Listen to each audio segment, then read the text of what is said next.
어휴, 어제도 마셨는데 오늘 또? 술 걱정 말고 술 편한 오호! 회식은 좋은데 술이 걱정이네. 술 걱정 말고 술 편한 오호!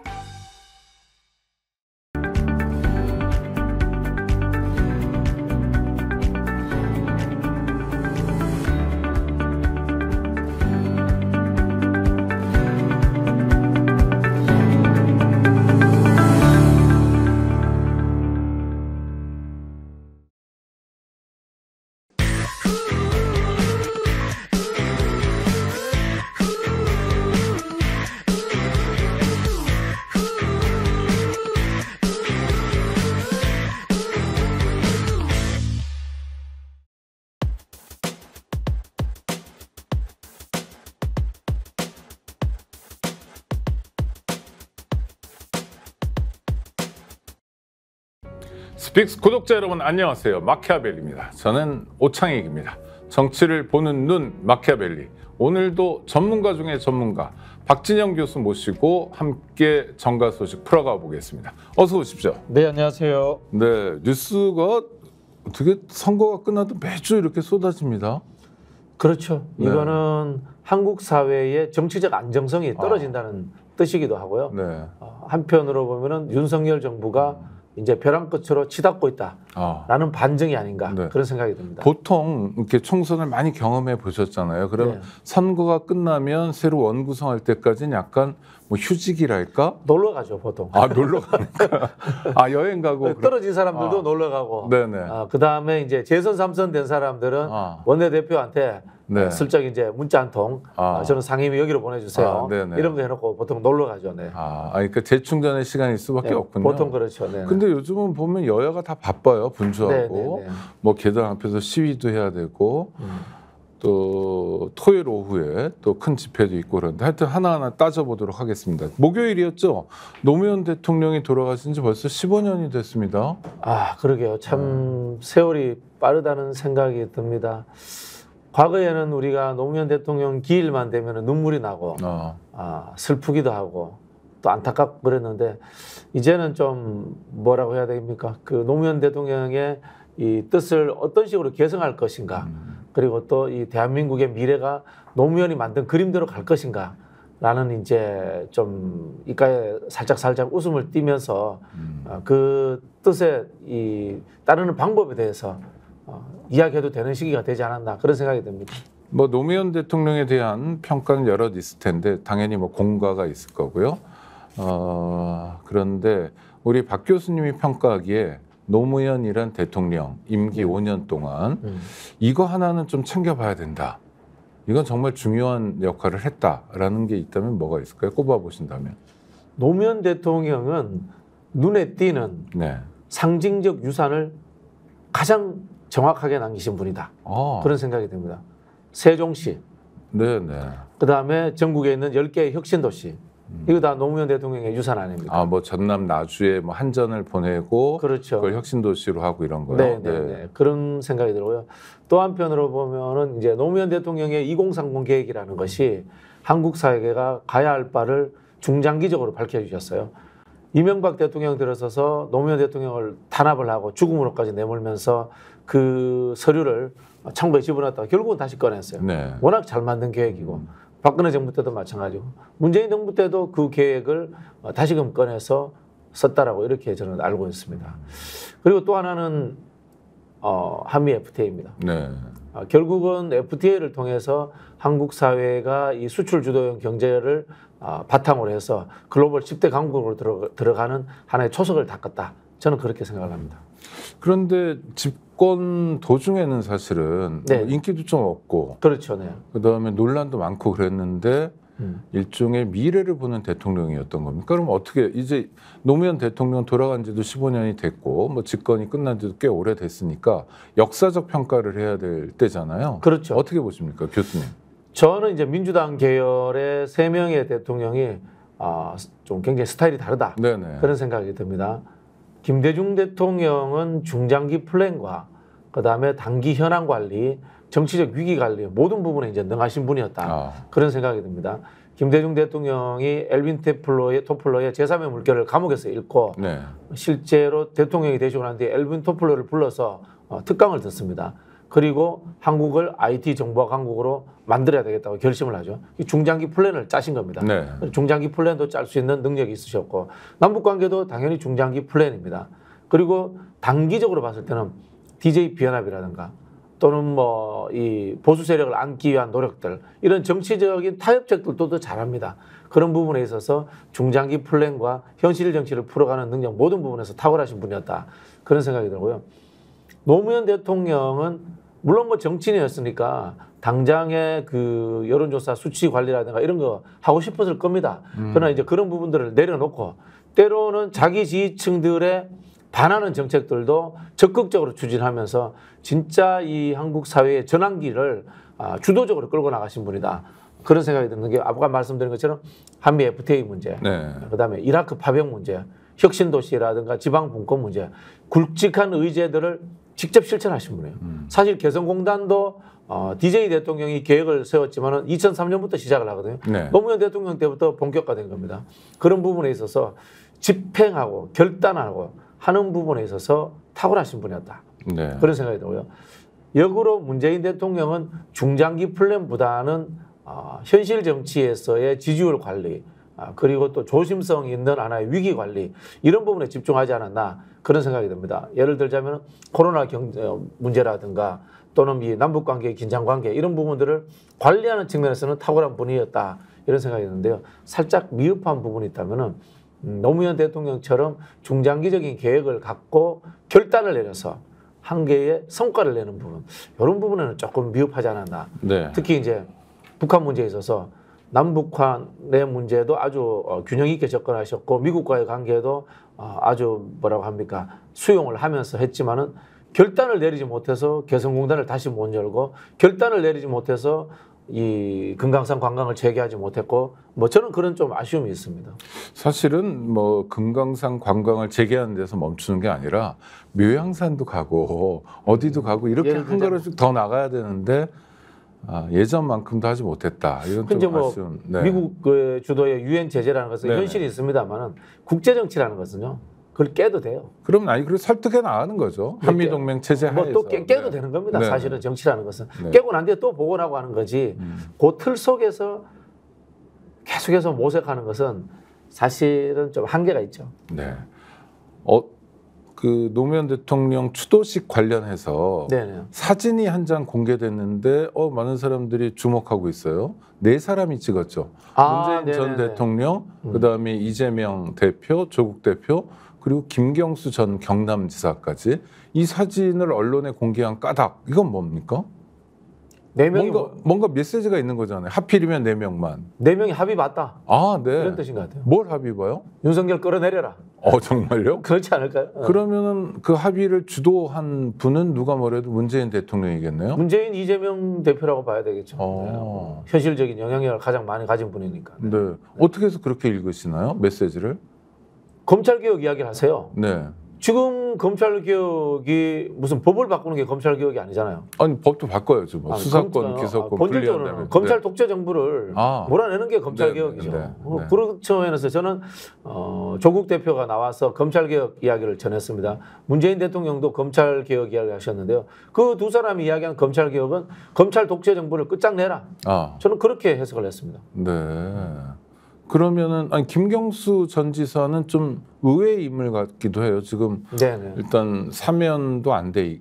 사면은 받았는데 복권이 안 돼 있는 상태고 그래서 정치인으로 필드에서 뛸 수 있는 형편은 아닌데도 그렇게 넷이서 그림을 그린 이유는 그거는 뭐 문재인 대통령의 나름의 후계 구상일 수도 있고요. 네. 또 한편으로 보면은 노무현 대통령 그 추도식에 모인 사람들 중에 리더라는 것이 정당의 의석수를 기준으로 한 리더는 아니지 않습니까? 네네. 그런 부분에서 이 김경수 전 지사도 리더로서의 의미가 있다. 그렇게 판단하신 것 같아요. 그러니까 친노 세력 또는 친문 세력의 핵심 주자로서 김경수가 있다는 걸 국민들에게 보여주고 싶다. 인정하는 거고 네. 세 사람 중에 하나 나중에 대통령 되라. 뭐 이런 뜻 아닐까요? 문재인 전 대통령 입장에서는 좀 그렇게 봅니다. 아무나 돼도 좋은데 셋 중에 한 사람 되라. 네, 김경수도 있다. 김경수도 그 중에 하나다. 네. 뭐 아니 그런 어제 뜻으로 보이고요. 자석 배치가 재밌었던 게 네. 이재명 대표나 조국 대표는 이제 정당의 대표로서 어떤 정해진 자리가 있잖아요. 문재인 대통령 전 대통령 부부와 뭐 권양수 여사 쭉 이렇게 있는데 네. 김경수 전 지사 자리가 그 문재인 전 대통령 따님 옆자리더라고요. 그래서 이거는 가족이죠. 그러니까 그런 가족이죠. 배려인 것 같고. 네. 근데 그렇게 유망한 이렇게 기대주라고 볼 수 있습니까? 김경수 전 지사? 저는 그 초광역 메가시티죠. 네. 관련해서 짧게 대화도 나눠보고 네. 의견도 나눠봤는데요.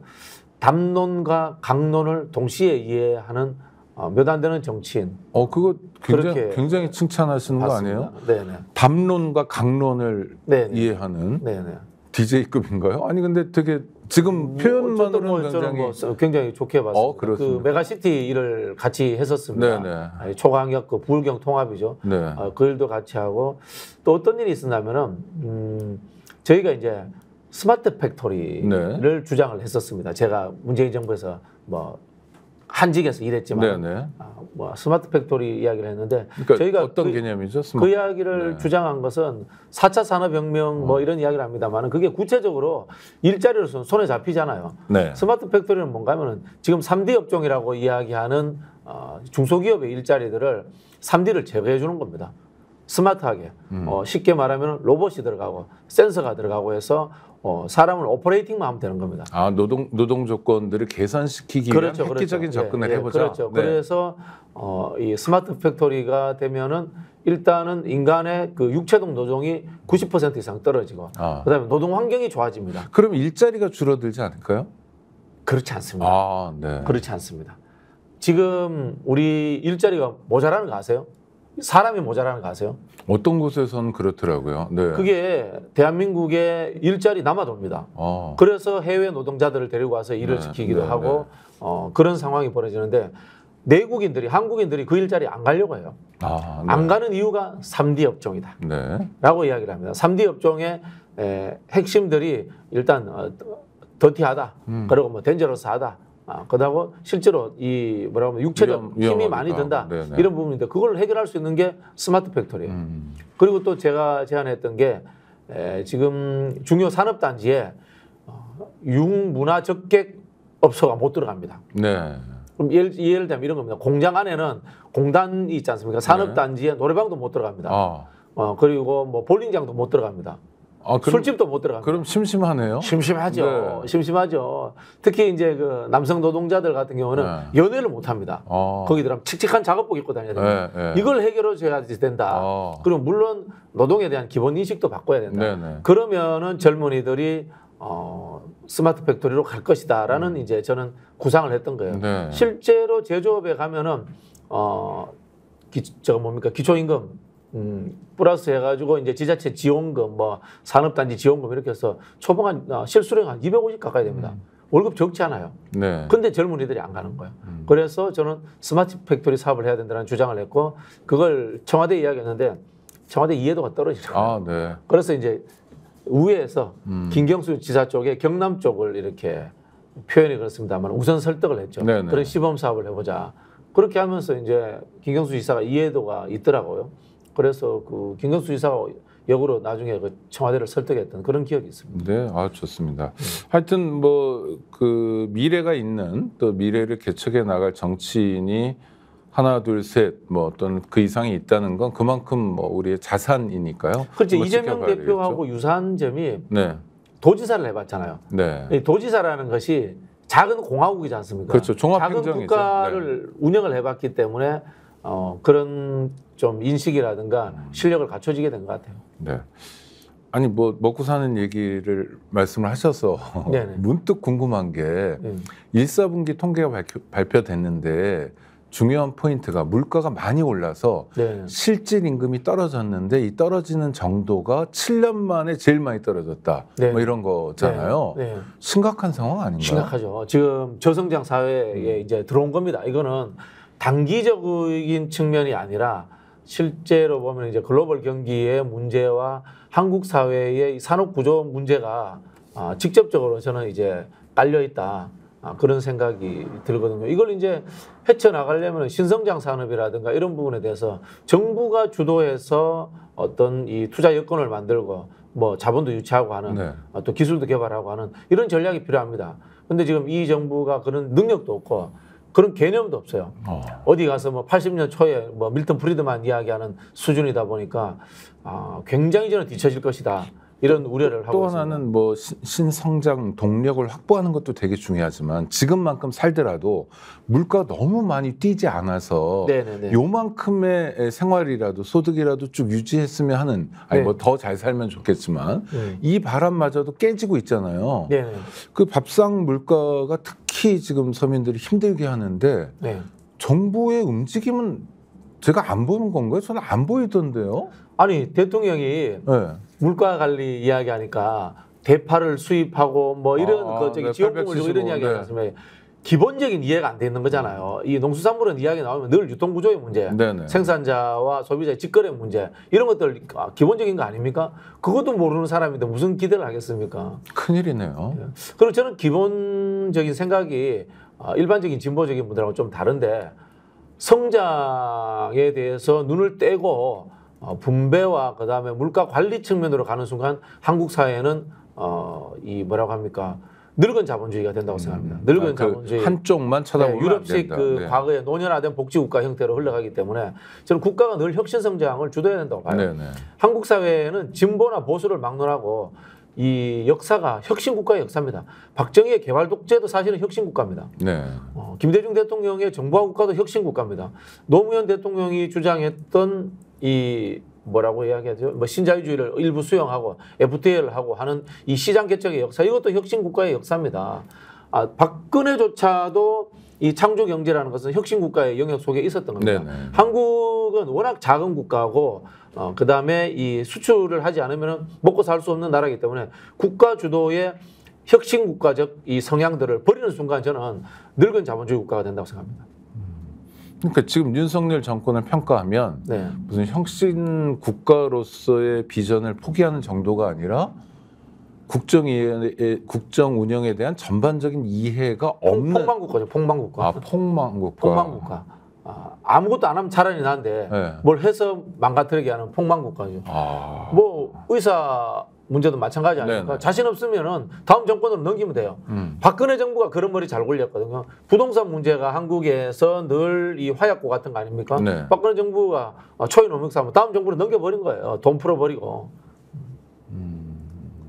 근데 이 섣부른 선무당이 그 사람 잡는다고 윤석열 정부는 실력도 없으면서 연금 문제라든가 의사 문제를 해결하고 있다는 거 이게 저는 더 큰 문제라고 봐요. 네.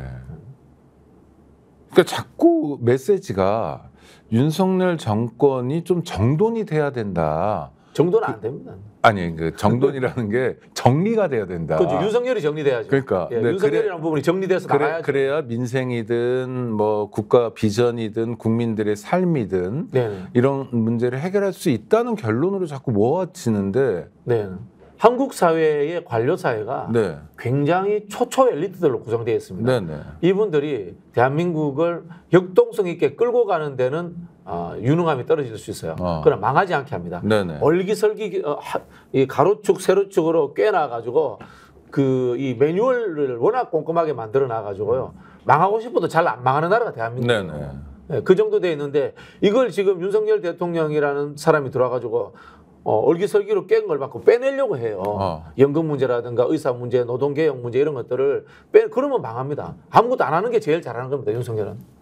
그리고 공직사회가 지금 움직이지 않고 있다는 얘기가 곳곳에서 들리고요. 그나마 다행입니다. 제가 봤을 때. 그렇습니까? 특히 검사들도 네네. 대통령실 파견을 안 가려고 한다는 얘기까지 많이 들리더라고요. 네네. 공직자들이 그렇게 움직이는 건 윤석열 정권과 운명을 같이 하지 않겠다 이런 의제 표현. 그렇게 보이는 거고요. 네. 공직자들이 특히 이제 연령대가 있는 고위공직자들은 그나마 일말의 애국심이 있습니다. 네네. 저는 검사나 판사는 모르겠어요. 저는 그 검판사들은 국가의 이제 징벌적 체계를 담당하시는 분들이기 네네. 때문에 그 사람들의 애국심이 있는지는 잘 모르겠어요. 그 사람들은 늘 법과 양심에 따라 결정하지 애국심에 따라 결정하는 네네. 사람들이 아니잖아요. 네. 저는 뭐 그분들에 대해서는 신뢰하지 않는데 특히 이제 기재부라든가 산업 관련 부처 일하는 공직자들은 보면은 최소한 애국심이 있어요. 네. 대한민국 경제에 대한 자존심도 있고 망하게 해서는 안 된다라는 그런 부분들이 있기 때문에 윤석열 대통령을 말을 안 듣기 위해서 저는 늘 그분들이 숨어 다니면서 자기 할 일은 하고 있을 거라 이렇게 믿고 있습니다. 아니 공직사회가 전반적으로 그렇게 움직인다는 얘기가 반복적으로 나오는 건 네네. 실제로 그럴 가능성이 높다는 거를 의미하고요. 저는 공직자들한테 직접 들은 것도 꽤 있거든요. 저는 이 정부는 이미 레임덕이라고 보고요. 그러니까요. 빨리 데드덕이 돼야 된다고 봅니다. 이 레임덕이라는 것이 대통령의 말을 안 듣는 거잖아요. 네네. 대통령의 말을 안 들어야 나라가 온전합니다 지금. 아이고 정말 네 걱정입니다. 하여튼 그 이 와중에 네네. 문재인 대통령 전 대통령 따님과 관련된 또는 네. 전 사위와 관련된 수사가 또 요란하게 진행되더라고요. 네. 이건 또 어떤 의미인가요? 그럼 수사하시라고 하십시오. 네네. 요란하게 언론 브레이드 하지 말고 문제가 있다면 수사를 하시는 것이 정도가 아닌가라는 생각이 들고요. 저는 그 전사위잖아요. 네. 저 이혼했어요. 전사위의 그러니까. 문제니까 개별적 인간입니다. 뭐 그렇게 뭐 한다면은 저는 뭐 별 알아서 하시라. 뭐 이 말씀을 드리고 싶어요. 다만 이게 정략적인 잔머리로서 잔꾀로서 문재인 대통령 흠결내기, 야권 흠결내기 또는 김건희 여사 수사 관련되는 물타기용 네네. 이런 식으로 흐르는 것에 대해서 경계합니다. 그런 경향을 보인다고 생각하시는 건가요? 당연하죠. 수사하기 전부터 네네. 언론 프레이부터 하잖아요. 네네. 이거는 당연히 김건희 디올백 문제라든가 도이치모터스 문제를 물타기 하려고 하는 정략적 발상이다라고 저는 생각합니다. 뭐 이를테면 이런 겁니까? 우리만 지저분한 게 아니라 그쪽도 지저분하잖아라고 그렇죠. 말하고 싶은 그렇죠. 거. 김정숙 네네. 여사 인도 방문도 마찬가지입니다. 네네. 그게 죄가 될까요? 아니 그러니까요. 만약에 김정숙 여사가 가고 싶어서 갔다라고 칩시다. 네네. 지탄을 받을지는 모르겠지만 법률적 죄가 될까요? 도이치모터스 주가 조작은 범죄행위입니다. 그렇죠. 그게 사실이라면 네네. 디올복 받은 것도 범죄행위입니다. 뇌물수수에 네. 의한. 그런 게 학과 독일 선상에 놓고만 언론 플레이를 해대잖아요. 이거는 저는 전형적인 물타기다. 그런 물타기, 그런 언론 플레이가 통할 거라고 보는 거겠죠? 그렇게 생각하는 아니면 거죠. 궁여지책으로 하는 걸까요? 이제 본인들 지지층들에게는 네. 타 이 진영의 정치 지도자라든가 그 관계자들을 비판하는 것이 시원하게 보일 수 있다. 네네. 그런 생각을 할 겁니다. 알겠습니다. 또 하나 중요한 일이 있었는데요. 최혜병 특검 거부할 거다 하다 마침내 거부해 버렸습니다. 네네. 두 가지 시나리오인데 일단은 21대 국회에서 재의결을 할 것 같은데 전망은 어떻게 보십니까? 통과는 쉽지는 않을 거라고 봐요. 네. 쉽지는 않을 거라고 보는데 이 과정이 탄핵으로 가는 출발점이 될 거라고 봅니다. 탄핵의 출발점이다. 네. 와. 제 예측을 말씀드리면요. 국민의힘 국회의원들이 전부 다 재석을 할 겁니다. 네. 정족수를 채우기 위해서. 네네. 왜냐하면요, 이게 과반 출석의 3분의 2 찬석이잖아요. 네. 국민의힘 의원들이 안 와버리면은 정족수가 낮아져가지고 민주당 의원들과 야권 의원들만으로도 통과가 가능해져 버려요. 그렇죠. 그래서 이 정족수를 늘리기 위해서 다 참석을 할 겁니다. 그랬는데 자당 소속 의원들을 다 믿지 못할 겁니다. 그래서 무기명 투표하는 것을 반대하고 기권하고 자리에서 뜨게 할 것 같아요. 네. 저는 그렇게 예상합니다. 물론 뭐 제 예상이 틀릴 수도 있습니다만 네네. 그렇게 된다면 국민들의 분노가 하늘을 찌를 겁니다. 국회의원들이 무기명 투표하는 것도 막아버리고 거기에서 현장에서 여당 지도부의 줄 세우기네요. 강요에 의해서 줄 세워서 퇴장하는 그림. 와. 저는 이런 그림이 나올 가능성이 있다고 봅니다. 그럼 국민들의 분노가 저는 하늘에 이를 것이다 이런 생각이 들고요. 네. 이 촛불 집회가 광범위하게 일어날 것이고 더 중요한 것은 그 사건이 일어난 주말 여론조사에서 국정 지지도가 저는 10%대로 폭락할 수 있다라고 예측합니다. 그러면은 탄핵으로 가는 거죠. 박근혜 대통령 탄핵도 비슷하게 이루어졌습니다. 박근혜 대통령의 콘크리트 지지층이 있다고 했습니다. 네네. 25에서 30% 그렇죠. 미만 절대 떨어지지 움직이지 않는다고 흔들리지 했는데 않는. 2016년 10월 26일 태블릿 PC가 터지고 여당에서 탄핵 이야기가 나오면서 6% 7%로 뚝 떨어져 버립니다. 네네. 결국은 여론조사가 박근혜 대통령 탄핵의 촉발제 역할을 한 거거든요. 저는 윤석열 정부도 이 최상병 특검 제2 부결이 어떤 그림을 만드느냐에 따라서 그럴 가능성도 있다고 봅니다. 그러니까 자꾸 이렇게 이분이 뭔가를 문제 해결형 인간이 아니라 뭔가 자기가 꼬이게 만드는 것 같아요. 우리 그런 이야기 하잖아요. 네. 거짓말을 하나 했는데 그 거짓말을 숨기려고 계속 거짓말을 하면 그게 눈덩이처럼 커져가지고 네. 결국 감당 못하게 되는 거예요. 김호중처럼. 아 그렇죠. 김호중처럼 되는 거고 뭐 정치적으로 보면 과거에 이제 닉슨의 워터게이트 네, 사건처럼 도청했는 거 사과해버리면 끝났잖아요. 거짓말을 하면서 CIA 동원해가지고 그걸 무마시키려고 하고 그리고 또 다 자당 의원들 설득하고 이러는 과정에서 닉슨이 결국은 탄핵 위기까지 가고 스스로 물러났던 거거든요.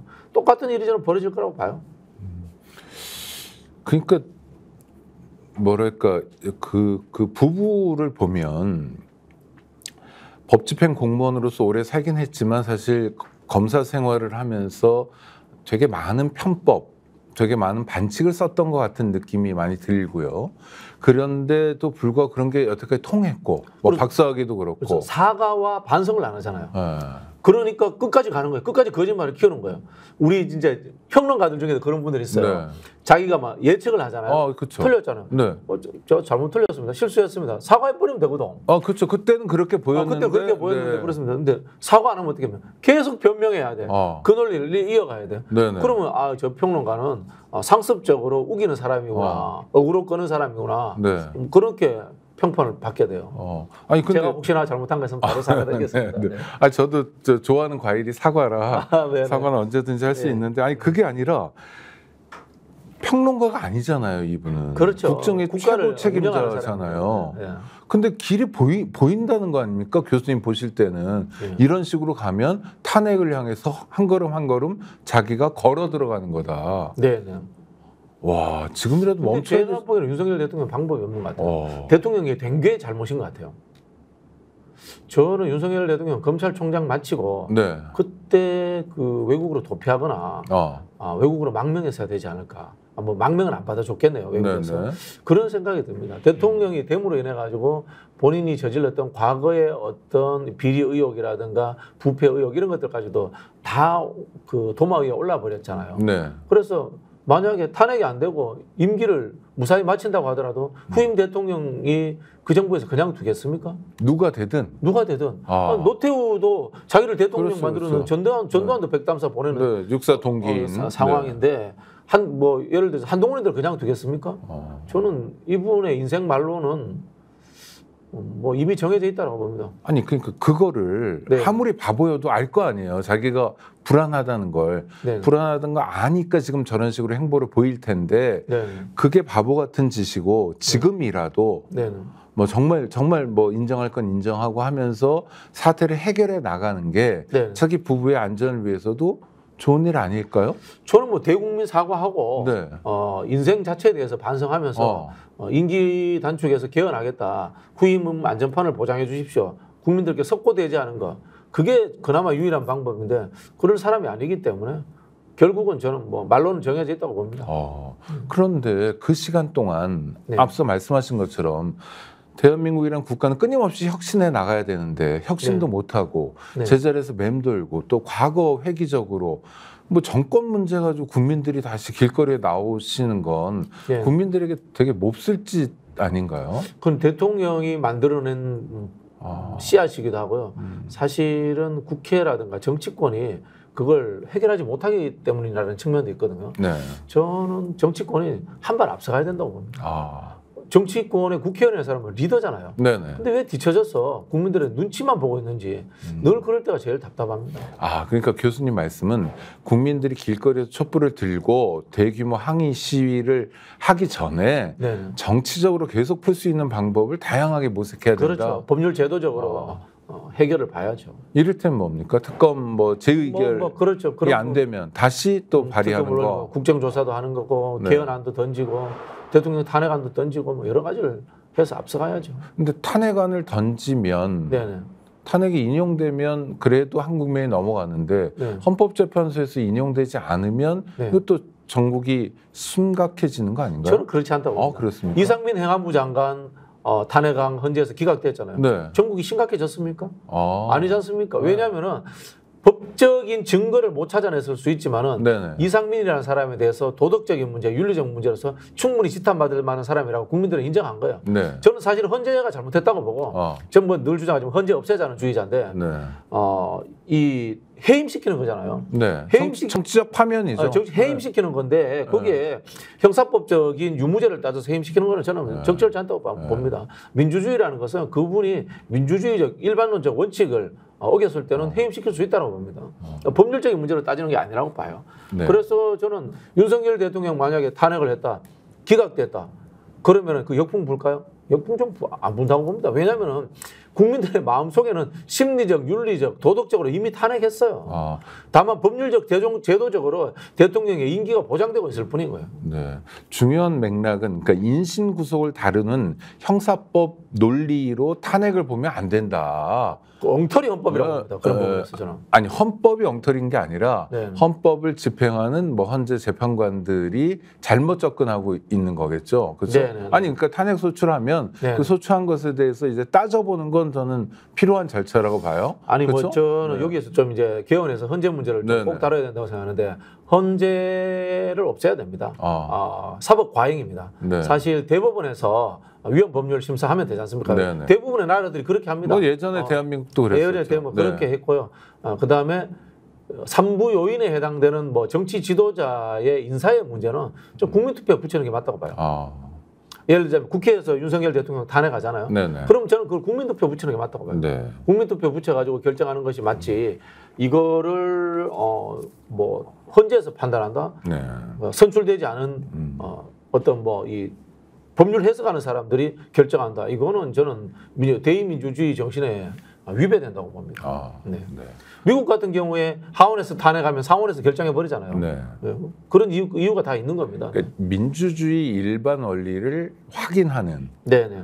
헌법 구조로 가야 된다. 뭐 네, 이런 네. 말씀이시네요. 아니 네. 그렇게 지금처럼 헌재의 권한을 주려면은 헌재도 선출해야 돼요. 네. 선출한다고 간접 방식으로라도 선출해야 돼야 된다고 봅니다. 추천이 아니라. 네네. 알겠습니다. 민주당 당원들 중에서 국회의장 선출과 관련해서 뭐 말이 많았는데요. 뭐 2만 명 정도 탈당하기도 하고 네네네. 그랬는데 이거는 뭐 정돈이 된 겁니까? 좀 수습 국면으로 가는 것 같아요. 네. 제가 최근에 이제 관련해서 정청래 최고위원하고 한참 동안 통화를 했습니다. 네네. 이재명 대표하고 정청래 최고가 이 부분에 대해서 굉장히 심각하게 받아들였고 대의민주주의의 위기로도 받아들였다는 이야기까지 들었습니다. 네. 그리고 좀 깊이 있게 공부를 하셨더라고요. 이거는 과도한 원내정당의 문제다. 사실은 당원 중심의 대중정당이 되어야 되는데 한 20년 동안 원내정당 특권화되는 경향으로 오다 보니까 이런 일들이 생겨났고 의원들이 그런 일 수도 있는 일처럼 생각하는 경향이 있다. 라는 이야기를 하시더라고요. 아마 제가 보기에는 종합적인 어떤 혁신안을 만들어낼 것 같아요. 만들어낼 것 같은데 여기에서 본질은 우원식이냐 추미애냐가 아닙니다. 두 분 다 훌륭한 네, 분이에요. 네. 두 분 다 훌륭한 분이고 핵심적인 문제는 당원들의 의사가 반영됐는가, 당원들의 의사를 물어봤는가 하는 겁니다. 이번에 국회의원들 여기 투표하신 분들 중에 당원들의 의사를 물어본 분이 딱 한 분 있더라고요. 전현희 의원. 네. 전현희 의원은 지역구 당원들한테 의사를 물어봤대요. 나머지 분들은 못 물어봤던 거야. 네네. 생각을 안 하고 있었던 거야. 이게 중요한 사안이라는 것에 대해서. 네네. 그런 부분에서 저는 일상적으로 주요 공직 후보를 선출하는 거잖아요. 네. 여기는 당의 입김이 들어가야 됩니다. 선출하는 문제에서는 당원들의 의견을 물어보는 그런 절차가 필요하다. 또 하나는 근데 당원이 250만 명쯤 되면 네네. 일정하게 실제로 그 일을 효능감 있게 잘할 사람이 후보가 되는 경우도 있겠지만 그거보다는 네네. 일정한 이미지. 네. 그러니까 이번에도 추미애 후보의 이미지는 네. 윤석열 대통령하고 너무너무 잘 싸울 것 같은 사람의 이미지여서 아마 90% 정도가 여론이 몰린 것 같은데 근데 실제로 국회의장을 잘할 거냐에서는 또 여러 가지를 따져봐야 되잖아요. 그래서 요 간극 어떻게 메꿔야 됩니까? 대의민주주의의 원칙이 네. 참여와 책임입니다. 사실 우리 당원들은 참여도 배제됐지만 책임도 배제됐습니다. 네네. 그렇지 않습니까? 참여와 책임을 동시에 줘야 되는 겁니다. 자, 그러면 그 방법은 뭔가? 훈련과 교육입니다. 네네. 과거에 우리가 노무현 정부 시절에 열린우리당이라는 당을 한 적이 있습니다. 그때는 대중정당이었습니다. 당원들에게 1년에 2회인가 3회 이상 교육 안 받으면 당원 자격 박탈했습니다. 당원들도 교육 받아야 되는 겁니다. 네네. 그래서 당원들도 그러니까 일반 민주주의 교육 뭐 이런 그렇죠. 거 당원 법률 교육, 정당 교육, 네, 그다음에 네. 전략적 마인드를 느낄 수 있도록 깨우쳐주도록 해야 됩니다. 비전에 대한 교육도 하고요. 당연하죠. 네, 네. 그래야지 깨어있는 시민이 되는 거 아니겠습니까? 동원되는 시민이 되어서는 안 되잖아요. 깨어있는 시민이 네, 되잖아요. 네. 그게 사실은 이 대의민주주의에서 외국의 사례도 마찬가지고 진보 정당들이 해오는 방식입니다. 대중을 동원의 대상에서 참여의 대상, 책임자로서 만들어내는 것, 그리고 교육 훈련을 통해서 성장시키는 것. 이것이 진보주의자들의 민주주의입니다. 근데 250만 명이나 되는 사람들이 각각 개인이잖아요. 그 사람들이 책임을 진다는 건 어떤 의미입니까? 그럴 경우에는 이제 그러니까 책임감은 가질 수 있는데 층위를 둬야죠. 층위를 둬야죠. 네. 예를 들자면 지금 현재 민주당의 중앙위원회라는 최고 의사결정기구가 네, 네. 있는데 당원투표로 뽑은 사람들이 아닙니다. 네. 당원투표에 의해서 중앙위원회를 둔다든가 그런 방식들을 만들 필요도 있고요. 사실은 대의원제가 그런 역할을 해야 됩니다. 근데 지금 대의원제가 유명무실해졌고 그렇게 역할을 할 수 있을 만큼의 적은 당원 숫자가 아니라 당원 숫자가 너무 많아요. 네. 그렇기 때문에 저는 이 정치 엘리트 양성이라는 측면에서도 당원 중에서 한 단계 이 상위 클래스의 엘리트를 양성하는 프로그램도 만들고 선출 단위도 만들고 하는 이 층위별로 대의민주주의가 작동할 수 있는 그런 구조를 만들어야 된다고. 이런 겁니까? 일반 당원들이 예를 들면 뭐 서울시 뭐 구로구에 네네. 뭐 10,000명이 있으면 그 10,000명 중에서 활동을 잘하고 네네. 정치적 비전을 보여주고 또 선당 후사하는 사람이 한 100명 뽑고 그 지역의 구의원도 하고 네네. 그 중에 또 잘하는 사람이 시의원도 하고 그렇죠. 국회의원도 하고 또 구청장도 이렇게 성장할 수 있는 구조. 권한도 그렇게 그렇죠. 커지는. 숫자는 둘이 돼 권한은 키워주고. 근데 원칙은 당원들이 다 직접 뽑는 겁니다. 뽑는데 키워주고 그다음에 교육도 더 강화되고 책임도 강화돼야 되는 거죠. 당원들이 1년에 뭐 당비 얼마 내고 교육 몇 번 받아야 되는 의무가 있다면은 그 윗단위는 당비도 좀 더 내야 될 거고 교육도 의무적으로 뭐 1년에 뭐 100시간 이상 받아야 된다. 그런 게 있고 또 올라갈 때는 뭐 저는 시험 치는 것도 가능하다고 봅니다. 네. 저는 시험 필요하다고 봅니다. 그건 어떤 개념일까요? 정당의 일단 정신이라든가 그다음에 정책을 풀어낼 수 있는 실력이 있어야 되잖아요. 네네. 그렇지 않습니까? 네. 그런 부분에 있어서 정당의 엘리트가 되려면 시험 치는 건 의미 있다고 보고요. 지금 민주당 의원들 중에도 이런 시험 치면 꽈락 나올 사람 한 20%는 될걸요. 네네. 네. 정치라는 게 기본적으로 말과 글로 사는 거 아닙니까? 그렇죠. 그리고 국가를 운영하기 위해서 존재하는 건데 네네. 거기에 대한 인식이라든가 기본적인 수준이 안 되면 정치하면 안 되죠. 네. 운전을 하더라도 운전과 관련된 법령에 대한 이해가 있어야 되고, 그렇죠. 운전 기술이 따야 되고. 운전 기술이 있어야 되잖아요. 그리고 연수도 받아야 되고. 그렇죠. 네. 그 자기 돈 내 가지고. 네, 네. 근데 운전도 되게 중요한 일이겠지만 실제로 국민의 이 삶을 국가를 운전하는 거잖아요. 네, 정당을 네, 운전하는 좌우하는 정치는 네. 운전면허보다 훨씬 빡세게 운영해야 되겠네요. 그 한국 사회가 압축적 근대화 아닙니까? 네네. 그러다 보니까 민주주의도 압축적으로 발전하면서 문제가 생긴 게 뭔가 하면은 싸구려 황색 저널리즘이 가장 큰 문제입니다. 네네. 이 극우 언론들이 황색화되잖아요. 되면서 뭔가 하면 이미지만 띄웁니다. 네네. 그러다 보니까 이 정치도 토론과 이다음에 정책 발표를 통한 실력 검증이 아니고 이미지로서 만들어 버렸어요. 상대는 그냥 악마회. 그렇죠, 그렇죠. 네네. 윤석열이 뭘 했는지 검증도 하지 않으면서 공정한 것처럼 포장해 버렸잖아요. 네네. 한동훈의 지금 행태를 보십시오. 네. 그림만 내고 있잖아요. 네. 언론이 그렇게 부추기를 하는 겁니다. 왜 그러냐면 언론의 수준이 그 정도밖에 안 돼요. 네네. 냉정히 말씀드리면 네. 저도 정치권 생활 20년 하는데 기자들 중에 기획 기사 쓸 수 있는 기자를 최근에 없어졌어요. 아예 없다고 봅니다. 저는 가십성 기사와 네네. 해프닝성 기사, 네, 네. 박진영 막말했네, 뭐 저기 이재명 뭐 신발 9개 신었네, 뭐 이 정도 수준의 기사 쓰는 기자들만 존재하고 있고요. 아침에 라디오 듣고 기사 쓰는 기자들은 많이 있어요. 맞습니다. 그런 수준들이지 기획 기사를 쓰는 기자들 본 적도 없고요. 정당의 개파와 그다음에 노선이 왜 이렇게 이루어지는지 이런 거 이해하는 기자를 본 적이 없습니다. 네. 이 저질 기자들 때문에 지금 저질 민주주의가 그대로 판치더라도 여기에 대해서 심판하지 못하는 상황입니다. 진짜 이거 정당, 언론 반성해야 됩니다. 네. 제가 정치인의 메시지에 대해서 이야기하는데 3단계를 이야기합니다. 그림, 말, 글 이걸 이야기하거든요. 근데 지금 언론이 다루는 것은 그림만 다루잖아요. 네네. 아닙니다. 글이 제일 중요합니다. 글은 기록으로 남아서 그 사람의 사상으로서 영원히 남기 때문에 글이 제일 중요한 거예요. 그 다음은 말, 그 다음은 그림입니다. 네네. 근데 지금 이미지 정치가 횡행하니까 그림에 전부 다 집착하고 해프닝만 쫓아다니는 거예요. 심각합니다. 네.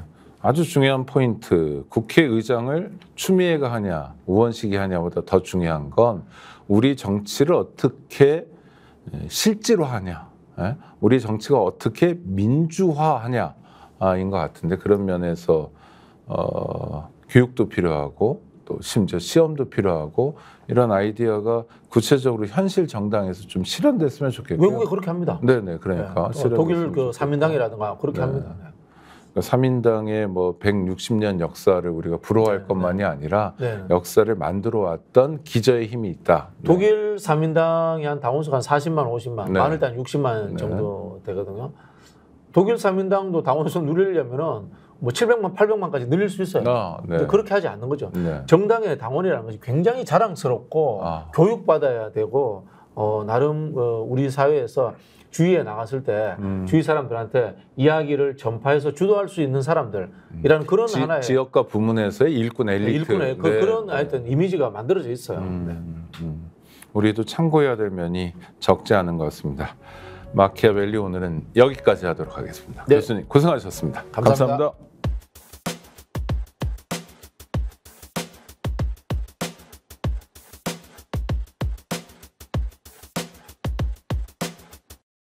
스픽스는 말하는 언론입니다. 대세는 유튜브, 그중에서 스픽스. 좋아요, 댓글, 구독, 알림 설정. 여러분이 저희를 사랑해 주시고 우리가 여러분을 사랑하는 4가지 방법입니다.